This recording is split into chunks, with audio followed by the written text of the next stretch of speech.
We don't know how the mind operates, our personal mind.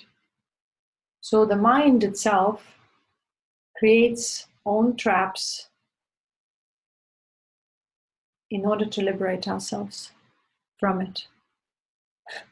Or itself, let's say. Own mind creates traps in order to liberate itself. That's how mad it is, all this whole mechanism. So that's why in the book I also said, what binds us liberates. This Kundalini, what is it? The creative, conscious power. But how does the world operate? Through the creative, conscious power. Now, this creative, conscious power that has created all these traps is trying to liberate itself. Because it wants to understand how is the process of creation takes place and how the process of decreation. In other words, materialization, dematerialization. So those siddhas who achieve this kind of level, status, they say, I know the art of materialization, dematerialization.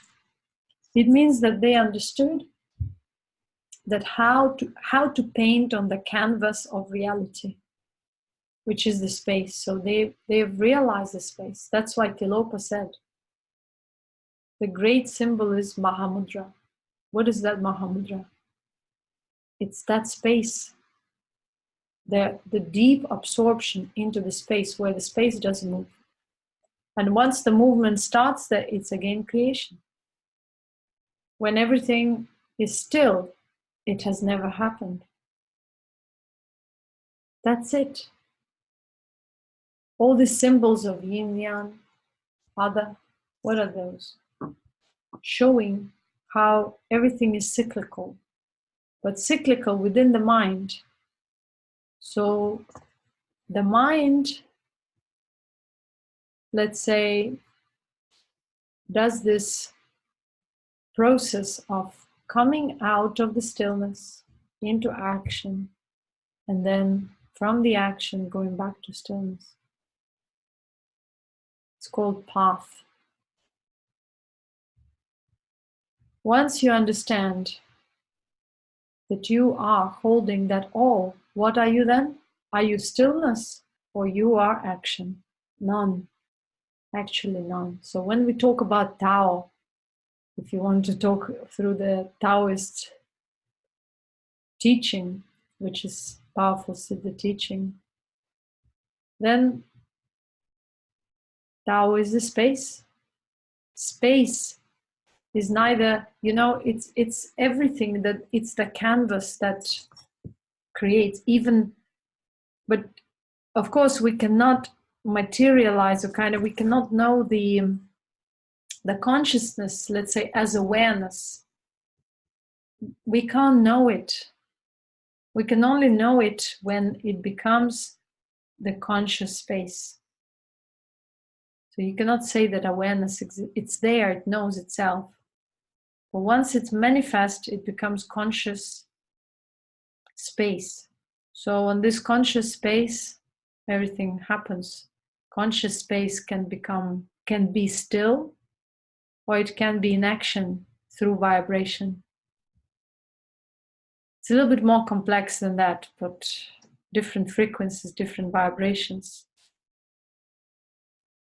But why we are cultivating stillness? Because when you cultivate stillness, you can understand how the action originates within you, within yourself. Only then you can liberate yourself from it. Because if you didn't know how it operates, if you cannot track it, how can you know what it is? If you don't know the root of your delusion, how can you uproot it?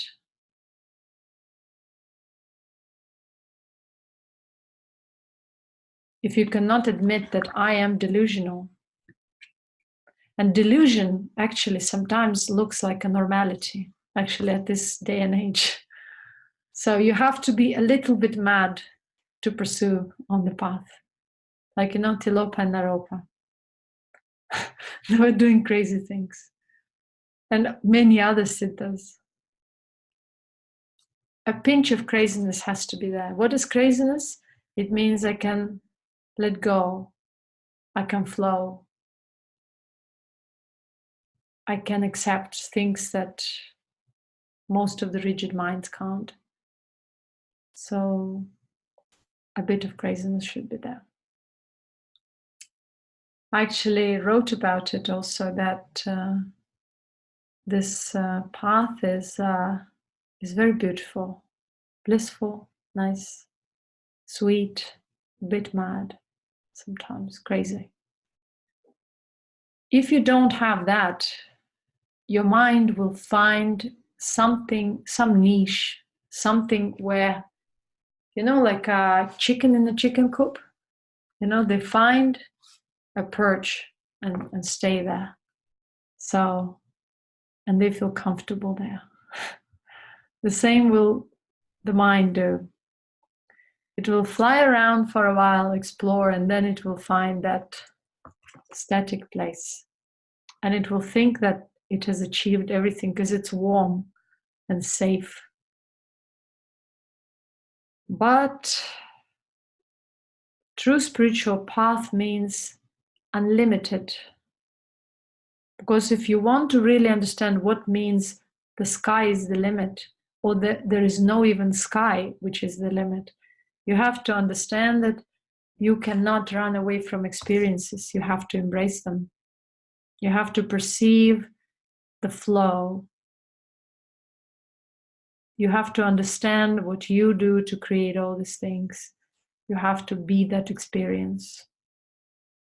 And then, once you understand the way it manifests, you have to make an effort to have courage to find one right decision to uproot it. But you don't know the decision. You can't know. Even sometimes your teacher will not tell you, because there are moments when you only have to make certain decisions. And maybe these decisions are not within the frame of your conventional understanding. And so the more you go on this path like that, the more these unconventional situations may appear. So that's why the deeper we go, the less people remain.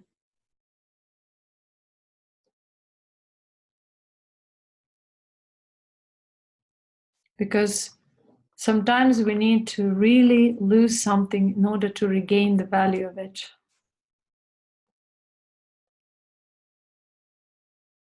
Sometimes we need to question even whether the sun is shining.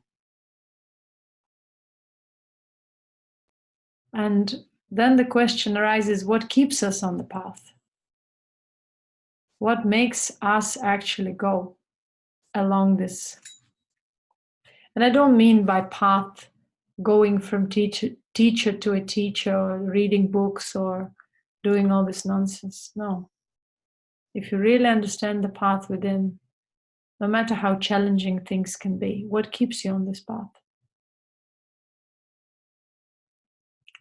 This does mean related to Jivanmukti.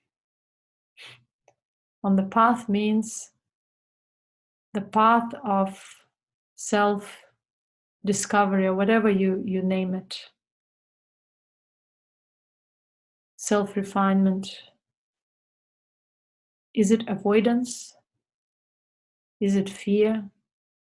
Is it desire to get salvation? What keeps us on the path?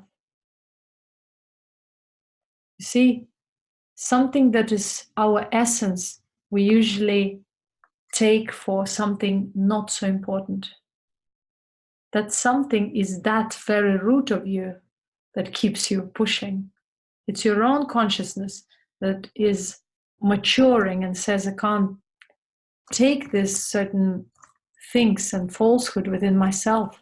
I cannot take this corruption. I cannot take this feeling of being a victim continuously. I have to understand, how am I creating this scenario to feel again and again as a victim? So that is your own being, your own consciousness pushing you